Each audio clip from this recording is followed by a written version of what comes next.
Global warming is debatable issue or more than an issue. Rather, is potentially devastating threat to human survival. Therefore, in the studio, we have Affnan Ejaz who's going to share pretty informative knowledge. Hi Affnan, how are you doing today? Well, I'm fine. And how are you? And how the global warming is affecting our lives. Thank you very much. I'm really honored to be here today. So, what I want to say is that the global warming is having a big impact on the world that we are in today. For instance, as you know, a few years back, one of the 400,000 people who marched in the streets of New York on Sunday, and there are billions of others around the world who want to solve our climate crisis. So as a student, I pretend for a living, and as an actor, I play fictitious characters, often solving fictitious problems. I believe that mankind is looked to climate change in that same way, as if more fiction, as if pretending a climate change wasn't real, but somehow make it go away. And I think we're on the better than that now. Every week, we are seeing new and undeniable climate events and evidence that accelerated the climate change is here right now. The droughts are intensifying, our oceans are acidifying with the methane plumes rising up from the ocean floors. We are seeing extreme weather events in the West Antarctic and Greenland ice sheets melting at the unprecedented rates.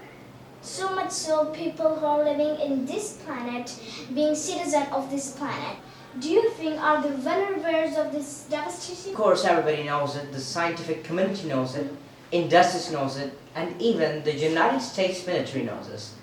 Another thing that I want to add is that a few days back, the chief of the US Navy Pacific Command, Admiral Samuel Locklear, recently said that the climate change is our single greatest security threat. My friends, this body, perhaps more than any other gathering in human history, now faces this difficult but achievable task. You can make history, or you will be vilified by this. Are alternatives that can save or survive?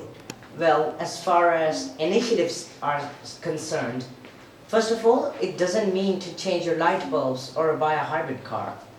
But I mean to say that this disaster has grown beyond the choices that individuals make. This is now about industries and our governments around the world that are taking decisive and large-scale action.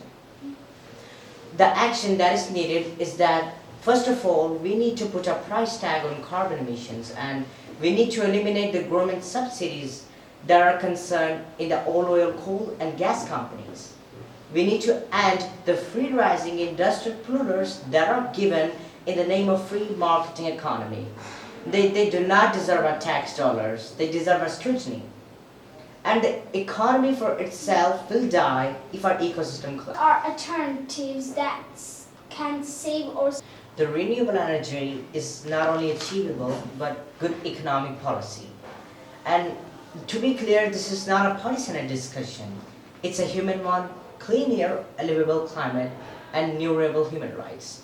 And I mean to say that solving this crisis is not a question of politics. This is a question for our own survival. Honored delegates, leaders of the world, I pretend for a living, but you do not. And the people will make their voices heard on Sunday, and the momentum will not stop. But now, it is your time.